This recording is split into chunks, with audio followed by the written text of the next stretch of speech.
दोस्तों नमस्कार। हमारी स्क्रीन पर आप एक साथ दो अखबारों की खबर को देखिए। एक में खबर है और दूसरे में विज्ञापन है, सरकारी विज्ञापन। खबर यह है कि जेएनजी विद मोदी संवाद का आगाज। इस शीर्षक के साथ एक खबर है कि जेएनजी को जोड़ने के लिए भारतीय जनता पार्टी कवायद कर रही है।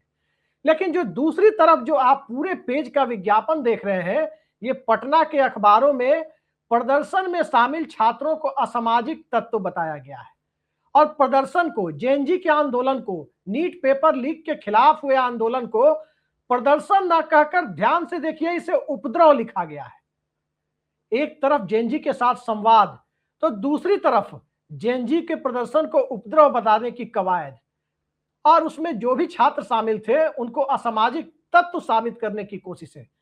क्या इसके साथ सत्ता और सिस्टम नरेंद्र मोदी और भारतीय जनता पार्टी के साथ जेएनजी को जोड़ पाएगा? और जब एक तरफ ऐसी कवायद चल रही है तो इस कवायद के पीछे का कारण क्या है? इस कवायद के पीछे का कारण यह है कि जिस पीढ़ी को हम मिलेनियल्स कहते हैं, उसी पीढ़ी से मैं खुद भी आता हूं, यानी 1980 से 1996 के बीच में पैदा होने वाली पीढ़ी। उस पीढ़ी ने 2014 में नरेंद्र मोदी को सत्ता में लाने की बुनियाद तैयार की, क्योंकि उस पीढ़ी को अच्छे दिनों का भरोसा था।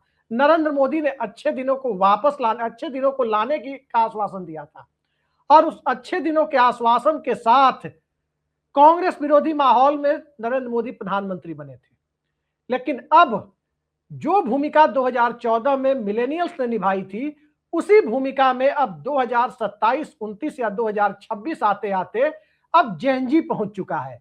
2029 आते आते तो वोट देने की भूमिका में भले ही ना हो, लेकिन भीड़ बढ़ाने की भूमिका में कहीं ना कहीं जेन अल्फा यानी 2013 या उसके बाद पैदा हुई पीढ़ी भी सामने आ जाएगी। लेकिन फिलहाल फोकस जेएनजी के ऊपर है। 97 से 2012 के बीच में जन्म लेने वाली पीढ़ी को भाजपा से जोड़ने के ऊपर है। तो एक तरफ उन्हें ही उपद्रवी बताने की कोशिश, तो दूसरी तरफ जेएनजी को पटाने के लिए जेएनजी विथ मोदी कार्यक्रम का आगाज किया जा रहा है। दोस्तों, असल सवाल यह है कि आखिर जेएनजी को चुनावी हिंदुत्व के दायरे पर तो लाया नहीं जा सकता, उस लाइन पर लाया नहीं जा सकता। प्रधानमंत्री नरेंद्र मोदी की इंस्टाग्राम अपील से उस पर कोई फर्क पड़ने वाला नहीं है और नंदन नीलेकनी की अध्यक्षता में बनने वाले टास्क फोर्स से उसे कुछ आश्वासन मिलने वाला नहीं, क्योंकि उससे कुछ आश्वासन मिलना रहता, पेपर लीक के मुद्दे का कोई समाधान सरकार निकालने की कोशिश करती, तो उसका ताजा उदाहरण तो आज ही मिल गया। अब जरा दैनिक भास्कर की वेबसाइट पर छपी इस खबर को देखिए। आज राउज एवेन्यू कोर्ट में नीट पेपर लीक के मुद्दे पर सुनवाई होनी थी। सुनवाई किस लिए होनी थी? स्वाभाविक है कि जो दोषी हैं उन्हें सजा दिलाने के लिए सुनवाई होनी थी। लेकिन उस सुनवाई में जो जांच कर रही है सीबीआई, वो सीबीआई का वकील ही वहां पेश होने नहीं आया। अब सवाल ये उठता है कि जो जांच एजेंसी है उसका रवैया इतना लेट लतीफी वाला है, तो जेएनजी को भरोसा कैसे मिलेगा कि सरकार उसके मुद्दों को लेकर गंभीर है? अब ये सुनवाई अब 3 अगस्त को होगी। उस दिन वकील साहब आएंगे, उस दिन कागज पत्र लेकर आएंगे कि किसके ऊपर पेपर लीक की गाज गिराई जाए, तब जाकर के सुनवाई होगी। कोर्ट में सुनवाई टलने की वजह से जेएनजी को निराशा तो जरूर हुई होगी, क्योंकि एक तरफ सरकार उन्हें भरोसा दिला रही थी कि हम न्याय देंगे, लेकिन उससे भी बड़ी निराशा जेएनजी को कब हुई? आज जब संसद भवन परिसर से एक तस्वीर सामने आई, जब इस्तीफा दे चुके शिक्षा मंत्री धर्मेंद्र प्रधान संसद पहुंचे, तो भारतीय जनता पार्टी के लोग उनके स्वागत में खड़े हो गए, नारे लगाने लगे और ऐसा लगा धर्मेंद्र प्रधान कोई स्वतंत्रता संग्राम जीत करके आए। जितना स्वागत धर्मेंद्र प्रधान का पेपर लीक के मुद्दे पर इस्तीफा देने के बाद सत्ताधारी पार्टी ने किया, उतना सम्मान तो काला पानी से माफी मांगकर, अंग्रेजों से माफी मांगकर काला पानी से निकलने वाले लोगों का भी कम से कम भारतीय जनता पार्टी के पूर्वजों यानी संघ परिवार ने नहीं किया होगा। सवाल यह है कि बड़ी मजबूरी में जो इस्तीफा दिलाया गया, उस मजबूरी में इस्तीफा दिलाने के बाद भारतीय जनता पार्टी जिस प्रकार से धर्मेंद्र प्रधान का स्वागत करती हुई नजर आई, उन धर्मेंद्र प्रधान का जिन्हें जनता और खासकर इस देश के पेपर देने वाले नौजवान, उस पीढ़ी के जेएनजी जिन्हें विलेन मानते हैं, जिन्हें पेपर लीक का जिम्मेदार उन्होंने माना तभी इस्तीफा मांगा, उनका स्वागत भारतीय जनता पार्टी कर रही थी, तो क्या ये जेएनजी को चिढ़ा नहीं रही थी? यह बिल्कुल उसी तरह था जैसे किसान आंदोलन के समय कुछ लोग इस देश के किसानों को खालिस्तानी या मवाली कह रहे थे। यह बिल्कुल उसी तरह से था जब नोटबंदी के बाद इस देश की अर्थव्यवस्था पर कुछ तथाकथित अर्थशास्त्री जो नाचने गाने वाली फील्ड से लोकसभा में पहुंचे हैं, वो उसके फायदे गिनाते हुए नोटबंदी को देश की अर्थव्यवस्था के लिए बेहद जरूरी बता रहे थे।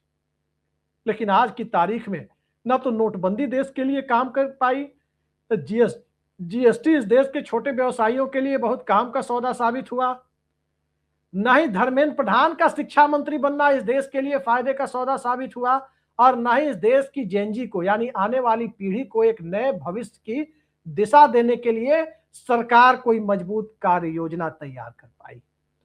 यही मौजूदा दौर में मोदी सरकार का और मोदी शाह के गवर्नेंस मॉडल का एक जीता जागता नमूना है, जिसने नौजवानों को सड़क पर उतरने पर मजबूर कर दिया, और जब वो सड़क पर उतर गए तो उन्हें फिर से मुलम्मा देने के लिए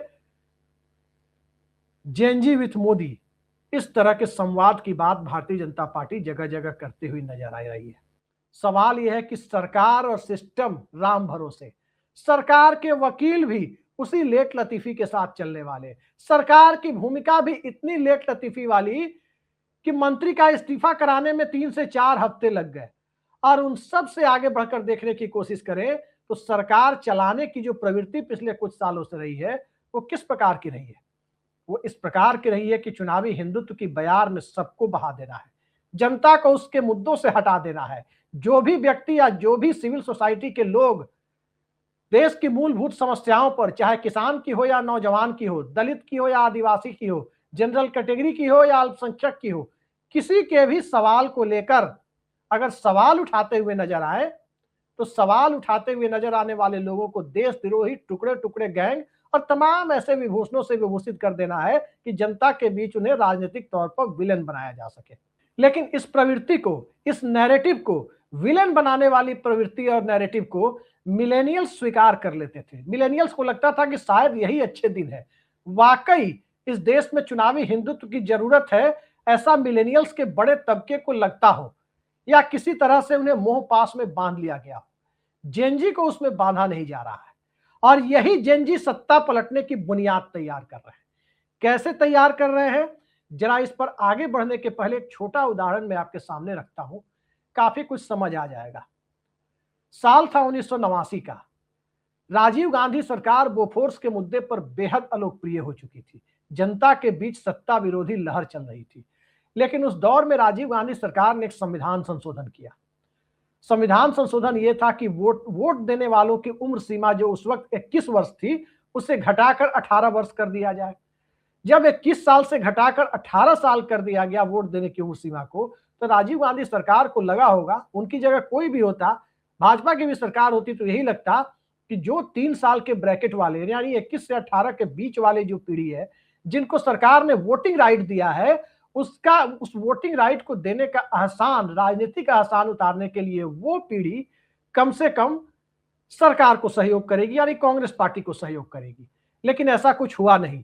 उसी 21 से 18 के बीच वाली पीढ़ी ने सबसे ज्यादा आक्रामक होकर बोफोर्स के मुद्दे पर राजीव गांधी सरकार के खिलाफ वोट किया और वीपी सिंह के पक्ष में वोट किया। तो कई बार ऐसा होता है कि सत्ता की तमाम कोशिशें अपने पक्ष में किसी भी खेमे को पटाने की कोशिशें कामयाब नहीं होती है।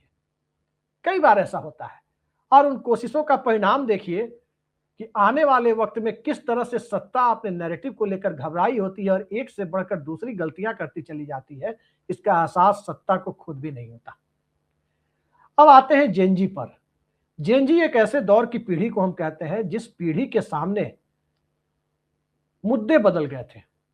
जो लोग 80 से 96 के बीच पैदा हुए यानी मिलेनियल्स में थे, उन मिलेनियल्स के सामने मोबाइल फोन उनके सामने आने वाली चीज थी। स्मार्टफोन भी उनके सामने आया, इंटरनेट भी छोटे कस्बों और गांव तक उनके सामने पहुंचा। किताब की जगह किंडल से पढ़ने की प्रवृत्ति भी उनके सामने नहीं थी, और लैपटॉप को या कंप्यूटर को पीठ पर किताबों के बस्ते के साथ लाद कर ले जाने या स्कूल में ही लैपटॉप कंप्यूटर दे करके शिक्षा देने वाली प्रवृत्ति उस मिलेनियल्स के सामने नहीं आई थी। वो कंप्यूटर सेंटर में जाकर कंप्यूटर से सीखता था। जगह जगह दुकानें खुली हुई थी कंप्यूटर सिखाने वाली, उसमें 3 महीने 4 महीने कीबोर्ड दबाने के लिए टपर टपर करते हुए वहां पर सीखता था। लेकिन अब वो टपर टपर करने वाली पीढ़ी के आगे अब मोबाइल फोन पर टच स्क्रीन पर काम करने वाली जो पीढ़ी आई, आईपैड पर काम करने वाली जो पीढ़ी आई, टैब पर काम करने वाली जो पीढ़ी आई, उस पीढ़ी को हम मोटे तौर पर कहें तो जेनजी कहते हैं। और वो जेनजी 1997 से 2012 के बीच वाला जनरेशन है। उस जनरेशन के सामने होश संभाला होगा 7-8 साल की उम्र में, 97 वाला बच्चा भी तो 2005 आ गया होगा। मनमोहन सिंह की सरकार देखी होगी। फिर उसके बाद जब वो सरकार आगे बढ़ी, जब उसकी पीढ़ी आगे बढ़ती हुई नजर आई, 2014 में 97 वाला वोटर नहीं था। 2014 में जो वोटर थे वो जेनजी थे। लिहाजा 2014 में नरेंद्र मोदी की आंधी लाने में उस जेनजी ने कोई रोल नहीं निभाया। 2019 में भी एक छोटा वोट बैंक ही था जेनजी। 2024 में थोड़ा सा बढ़ा हुआ वोट बैंक था जो नरेंद्र मोदी को 240 पर लेकर आया। 400 पार के नारे को जमींदोज करता हुआ दिखाई दिया। लेकिन अब जब बात उत्तर प्रदेश के चुनाव की करें तो 2027 है। 2027 आते आते एक बहुत बड़ा वोट बैंक है जेनजी। और 2029 के लोकसभा चुनाव की बात करें तब जेनजी ही सबसे बड़ा वोट बैंक है। लेकिन उस जेनजी के सामने आप चुनावी हिंदुत्व पेश नहीं कर सकते। उसके सामने सबसे बड़ा सवाल इस गिरी हुई अर्थव्यवस्था और सत्ता के चापलूस पूंजीवाद के दौर में, एक ऐसे पूंजीवाद के दौर में जहां सत्ता सिर्फ एक और दो औद्योगिक घरानों के ऊपर सर्वस्व लुटाने को तैयार हो, वहां रोजगार का संकट है, खेती किसानी में संकट है, क्लाइमेट चेंज से गांव गांव में परिस्थितियां जो अप्रत्यक्ष तौर पर प्रभावित होती हुई दिख रही है, उसका संकट है। और इन सब से आगे बढ़कर देखने की कोशिश करें तो इसमें मैन्युफैक्चरिंग सेक्टर के खत्म होने की वजह से, भारत में लगभग बर्बाद हो जाने की वजह से, चीन पर पूरी तरह से मैन्युफैक्चरिंग के लिए निर्भर हो जाने की स्थिति से देश के अंदर जो रोजगार का संकट पैदा हुआ, उसमें या तो एक मजदूर क्लास दिखाई दे रहा है जो मुजफ्फरपुर, दरभंगा, गोरखपुर, बनारस जैसे शहरों से या छोटे छोटे शहरों से ट्रेन में लदा कर कभी सूरत जाता है मजदूरी करने, तो कभी केरल तक जाता है, कभी तमिलनाडु के तिरुपुर जाता है, तो कभी लुधियाना तक जाता है, और दिल्ली तो खैर आता ही आता है। तो एक मजदूर क्लास वो है, लेकिन वहां पर भी उसे फैक्ट्रियों में काम बहुत कम मिल रहा है। ज्यादातर काम उसे रियल एस्टेट में ईंटा ढोने के लिए, ईंट ढो करके कहीं ना कहीं अपार्टमेंट और हाई राइज खड़ी करने के लिए मिल रहा है, या फिर कहीं लोहा पीटने का काम मिल रहा है। जेनजी वो करने के लिए तैयार नहीं है। चाइनीज स्मार्टफोन सस्ता मिलता है, वो मजदूर के हाथ भी आ चुका है, वो भी उस बदलाव की प्रक्रिया में, देश को आगे बढ़ाने का जो दावा सरकार करती है उस प्रक्रिया में अपनी भागीदारी देखना चाहता है। वहीं जो मिडिल क्लास और अपर मिडिल क्लास का तबका है या लोअर मिडिल क्लास का तबका है, उसके सामने जो रोजगार का संकट है वो व्हाइट कॉलर जॉब का है। उसके सामने दिख रहा है कि न बैंक पीओ की वैकेंसी आ रही है और न ही प्राइवेट इंजीनियरिंग कॉलेजों की डिग्रियों का कोई बहुत ज्यादा महत्व दिखाई दे रहा है, क्योंकि रोजगार उन्हें इंजीनियरिंग के बाद देगा कौन, ये सवाल है। तीसरी स्थिति यह दिखाई दे रही है कि शिक्षा को रोजगार परक बताने की और बनाने की जितनी भी कवायद हुई, अंततः रोजगार के अवसर ही उसके हाथ से निकलते चले गए। उसके साथ साथ अर्थव्यवस्था की गिरावट को देखें तो थोड़ा तकनीकी और आर्थिक शब्दावली में बात करें तो एक तरफ डॉलर रुपए के मुकाबले बहुत मजबूत हो गया और 100 रुपए के बेहद करीब पहुंचता जा रहा है, यानी इंडियन करेंसी की वैल्यू गिर रही है। दूसरी तरफ विदेशी निवेशकों का भरोसा हिला हुआ है, भारत में कोई अस्थायी निवेश नहीं हो रहा, बल्कि मोटे तौर पर कहें तो पोर्टफोलियो इन्वेस्टमेंट और हॉट मनी का ही बोलबाला है कि शेयर मार्केट में लगा के बूम करा दो, बूम हो जाए तो पैसा खींच लो। हालांकि अब वो भी होता हुआ दिखाई नहीं दे रहा है। और हाई नेटवर्थ वाले लोग, जिनके पास इस देश के अंदर जो चंद लोग हैं 1% से भी कम माने जाते हैं, वो देश छोड़कर भागने में लगे हैं क्योंकि उन्हें भारत के अंदर कोई भविष्य दिखाई नहीं दे रहा। तो मोटे तौर पर अगर कहें तो ना तो मजदूर क्लास को भविष्य दिखाई दे रहा है, ना मध्य वर्ग को भविष्य दिखाई दे रहा है, और न ही हाई नेटवर्थ वाले लोगों को भविष्य दिखाई दे रहा है। और इन सब के घरों में जेनजी है, इन सब के घरों में रोजगार मांगने वाला नौजवान है, और इन सब के घरों में स्मार्टफोन के जमाने में ग्रूमिंग करने वाला वो जेनजी है जिस जेनजी के को झेलने के लिए न तो पड़ोस के देशों का सिस्टम तैयार कर पाया खुद को, चाहे श्रीलंका हो, चाहे बांग्लादेश हो, चाहे नेपाल हो। हालांकि इन देशों की परिस्थितियों से मैं भारत की तुलना नहीं कर रहा, यहाँ लोकतंत्र की जड़ें मजबूत है। तभी जेनजी ने जंतर मंतर से लेकर देश के दूसरे हिस्सों में जो आंदोलन किया, वो आंदोलन लोकतांत्रिक दायरे में था, इस्तीफे की मांग कर रहा था, चाहे कोई प्रधान की करे या प्रधान सेवक की करे। अब स्थितियां यह है कि चुनाव में नैरेटिव कैसे बनेगा। जिस पीढ़ी के सहारे नैरेटिव बनाना था, वो पीढ़ी भी अब जेनजी के दबाव में कहीं ना कहीं झुकती जा रही है। और टीवी देखने वाली और गोदी मीडिया के सहारे नैरेटिव सेट करने की जो कोशिशें थी, वो कोशिशें अब खत्म इसलिए हो गई है क्योंकि 60-65 साल से ऊपर के लोग ही गोदी मीडिया चैनल घरों में टीवी पे बैठ के देख पा रहे हैं, वो भी सब नहीं देख रहे हैं। लिहाजा गोदी मीडिया क्या कहता है, कैसे आंदोलन और खबर को दबाता है, इस जेनजी मूवमेंट में और इस नीट पेपर लीक के मुद्दे पर साफ साफ दिख गया कि उसका कोई असर नहीं। समर्थक वर्ग कैसे पैदा किया जाए और जेनजी को डराया कैसे जाए, उन्हें असामाजिक तत्व कैसे बताया जाए, दोनों कोशिशें पैरेलल चल रही है, यानी साम दाम दंड भेद सब। लेकिन मत भूलिए कि यह बदलाव का एक ऐसा दौर है, एक ऐसे दौर की पीढ़ी है जो किसी भी तरह के इस तरह की रवायत और कवायद को मानने के लिए तैयार नहीं है।